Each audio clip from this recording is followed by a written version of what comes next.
Hello दोस्तों, नमस्कार। स्वागत है आप सभी का एजुकेशन मंत्रा में। दोस्तों, इस वीडियो में हम बात करने वाले हैं 69,000 शिक्षक भर्ती और साथ ही साथ 97,000 नई शिक्षक भर्ती के बारे में। दोस्तों, अगर देखा जाए तो 69,000 शिक्षक भर्ती का कल का दिन काफी ज्यादा ऐतिहासिक होने वाला है और ये कल का दिन 97,000 नई शिक्षक भर्ती के लिहाज से भी ऐतिहासिक है।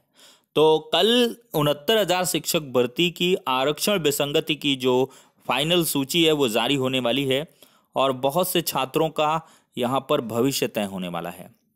और कल ये जो सूची है वो जारी हो जाएगी और ऐसी उम्मीद जताई जा रही है कि 6,000 से अधिक पदों पर ही ये सूची जारी होगी। और दिन रात इसमें अधिकारियों ने मेहनत करी है, दिन रात का मंथन है। अब इतने बड़े समुद्र मंथन के बाद ये 6,000 से अधिक पदों पर सूची जारी हो रही है और आरक्षण की विसंगतियों को लेकर लगातार लखनऊ के मैदान में, इको गार्डन में और साथ ही साथ सड़कों में, कभी विधानसभा, कभी मंत्री जी का डॉलीबाग स्थित आवास, हर जगह घेराव, कभी भाजपा कार्यालय, हर जगह घेराव हो रहा है। और उनका कहना है जब तक 18,000 पदों पर ये आरक्षित वर्गों को सीट नहीं मिलती हैं तब तक ये आंदोलन जारी रहेगा। तो इस संबंध में एक छोटी सी अपडेट दिखाते हैं। देख सकते हैं दोस्तों, प्रशांत किशोर पांडे जी की तरफ से अपडेट दी गई। न्यूज़ 18 के प्रमुख संवाददाता हैं कि आंदोलन अनवरत जारी रहेगा ओबीसी कोटे की जब तक 18,000 सीटें अथवा याची लाभ नहीं मिल जाता। 6,000 सीटें कतई स्वीकार नहीं है, ऐसा अभ्यर्थीगण का कहना है। और कल आएगी चौथी सूची। एनआईसी व विभाग के अधिकारियों का मंथन जारी है, सूची लगभग तैयार हो चुकी है। 4 और 5 तारीख को काउंसलिंग होगी और 6 को नियुक्ति पत्र मिलना है। एक बड़ी अपडेट है, 4 और 5 को काउंसलिंग होगी। 3 तारीख यानी कल 3 जनवरी है। कल की डेट में एनआईसी व विभाग के अधिकारी मंथन के उपरांत सूची जारी करेंगे और ये 6,000 से अधिक पदों पर आनी है, ये भी श्योर बताया जा रहा है।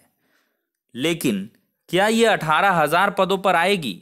और 18,000 पदों पर आना तो असंभव है, क्योंकि 18,000 पदों पर अगर आएगी तो फिर नई भर्ती का वजूद ही खत्म हो जाएगा। फिर क्या आएगी नई भर्ती? तो इस वजह से देखा जाए 18,000 पदों पर तो नहीं आएगी, लेकिन 6,000 से अधिक पदों पर आएगी और इस सूची को बहुत जल्द चैलेंज भी किया जाएगा। हाई कोर्ट की दहलीज पर पहुंचेगी। हालांकि इसके लिए प्रिकॉशन के तौर पर और बहुत सारे अभ्यर्थियों ने इसकी तैयारियां भी कर ली हैं। अब देखते हैं क्या कुछ होता है। कुल मिलाकर सरकार ने क्या कुछ कदम उठाए हैं और उनका क्या कुछ यहाँ पर प्रत्यक्ष रूप से प्रभाव पड़ने वाला है वो तो कल के बाद से तय होगा। लेकिन सरकार कहीं ना कहीं 6,000 के एडजस्टमेंट के आधार पर अभ्यर्थियों को संतुष्ट नहीं कर पा रही है और इस 6,000 की सूची को लेकर हर तरफ हाहाकार है। आरक्षित वर्ग के भी परेशान हैं, 68,500 के 30-33 वाले दावेदार भी परेशान हैं, साथ ही साथ नई प्राथमिक शिक्षक भर्ती वाले भी परेशान हैं कि इनके पद इतने कम क्यों, 22,000 क्यों नहीं। और 22,000 सीट जुड़ाव का जो मुद्दा लेकर बैठे हैं लखनऊ में टंकी पर बैठे हुए हैं, वो भी लगातार परेशान हैं।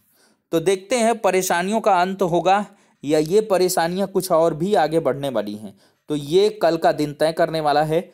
और जो अभ्यर्थी लगातार प्रश्न पूछ रहे थे, तो भैया आपकी सूची कल आने वाली है। अब गुणांक को लेकर आप कंफ्यूज ना हो, रात्रि बस का इंतजार है और कल दोपहर के बाद ये सूची आपकी जारी हो जाएगी। लेकिन इसी बीच 97,000 विज्ञापन जारी करने के लिए 3 जनवरी विशाल महाधरने का आयोजन है। इको गार्डन लखनऊ चलो, 17,000 का झुंझुना नहीं, हमें चाहिए पूरे 97,000। तो डीएलएड के रजत सिंह का यह आह्वान है और भी बहुत सारे संगठनों के द्वारा यहाँ पर जो भी डीएलएड में नेता बहुत हैं, वो चाहे 17 में हों चाहे 18 में हों, खैर 19 वाले तो अभी मैदान में ही नहीं आ रहे हैं, कम आ रहे हैं क्योंकि अभी उनका टेट फंसा हुआ है। वो चाहते हैं कि टेट के बाद विज्ञापन जारी हो।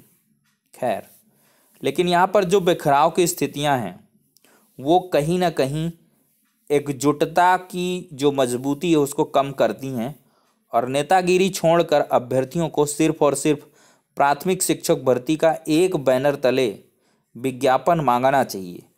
लखनऊ की सड़कों में जाने से पहले अभ्यर्थी या नेतागण अलग अलग प्लेटफॉर्म से अलग अलग आह्वान करते हैं, लेकिन जब लखनऊ में पहुंचते हैं तो इनकी नेतागिरी चमकने लगती है।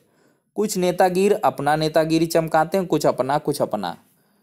फिर न्यूज़ बाइट देना, ये देना, वो देना, लाइमलाइट लेना, इन सब में यही होता है। इतना बड़ा आंदोलन एग्जीक्यूट करते हैं, लेकिन उसका बहुत वांछित परिणाम निकल नहीं पाता है।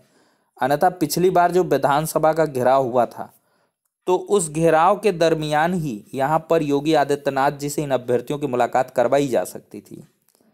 लेकिन खैर चलते हैं, देखते हैं कल क्या कुछ होता है। 3 जनवरी काफ़ी बड़ा दिन होगा कल नई प्राथमिक शिक्षक भर्ती के लिहाज से, और क्या कुछ यहाँ पर तैयारियां उसके संबंध में लाइव तरीके से आपको चीज़ों को दिखाते हैं कि क्या कुछ चाह रहे हैं अभ्यर्थी। जी बातें रखेंगे।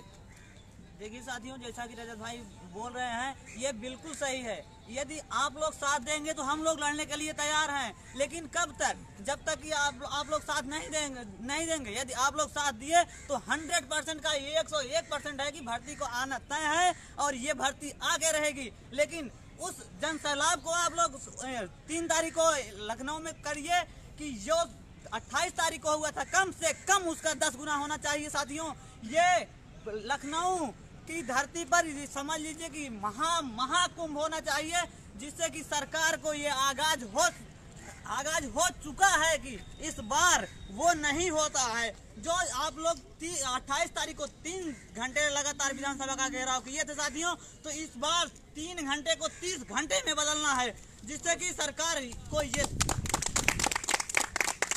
यदि आप 30 घंटे विधानसभा पे बैठ गए तो किसी, यहाँ तक कि हम बता रहे हैं कि मुख्यमंत्री नहीं, प्रधानमंत्री में हिम्मत नहीं है कि आपकी मांग को ठुकरा दे। तो साथियों, मैं यही आपसे विनती करना चाहता हूँ कि इस 3 तारीख को, आने वाली 3 तारीख को, बस अब चंद ही समय बचा है, कुछ घंटे बचे हैं।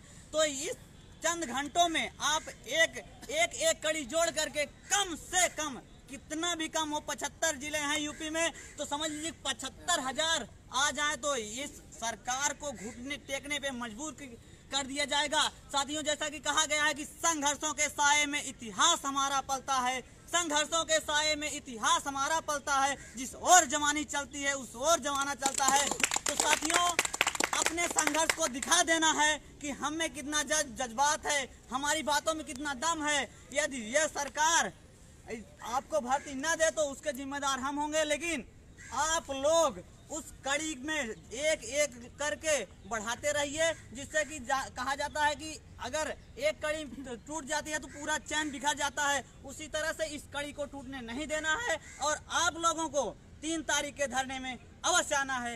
नमस्कार साथियों, हम आप सभी से यही कहना चाह रहे हैं कि हम लोग यहाँ धरना करते हुए लगभग 1 महीना हो रहा है, तो यदि हम लोग यहाँ रह करके धरना कर सकते हैं लगातार, तो कोशिश कीजिए कि आप लोग भी जो है अपने घर से निकलने की, कम से कम 3 तारीख को ज़्यादा से ज़्यादा लोग जो है पहुँच करके कोई मैसेज देना तो अपने धरने को सफल बनाया जाए। ठीक है, यही बस यही कहना है।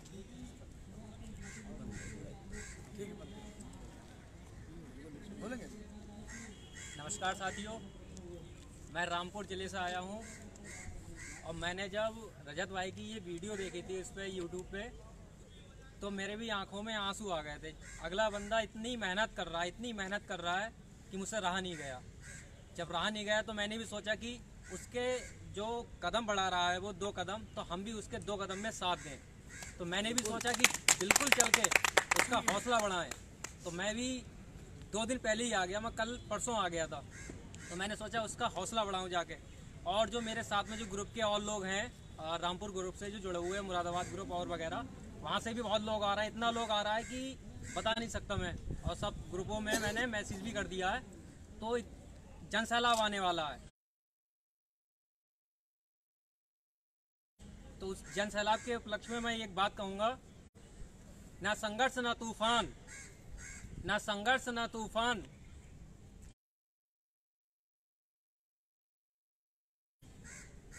तो क्या खाक में जाएगी। ना संघर्ष ना तूफान, तो क्या खाक मजा है जीने में। बड़े बड़े तूफान थम जाते हैं जब आग लगी हो सीने में। ठीक है, बहुत सही। और मैं एक बात और कहूँगा, जो रजत भाई है, अगला बंदा बहुत मेहनत कर रहा है, जिसकी तारीफ की जाए बहुत कम है। तो इनके मैं मेहनत को सलाम करता हूँ, दिल से सल्यूट करता हूँ भाई के। बस आप लोगों का बस सहयोग आप लोगों का साथ चाहिए, और उस साथ में रजत भाई के साथ को सफल बनाने के लिए। हाँ, बस कल 3 तारीख है, 3 तारीख में कुछ ही घंटे बाकी बचे हैं। ज़्यादा से ज़्यादा संख्या में आए और हमारे भाई का हौसला बढ़ाएं। हमारा भाई सबसे आगे रहेगा और हर एक कार्यकर्ता अपना नेतृत्व करता खुद करेगा।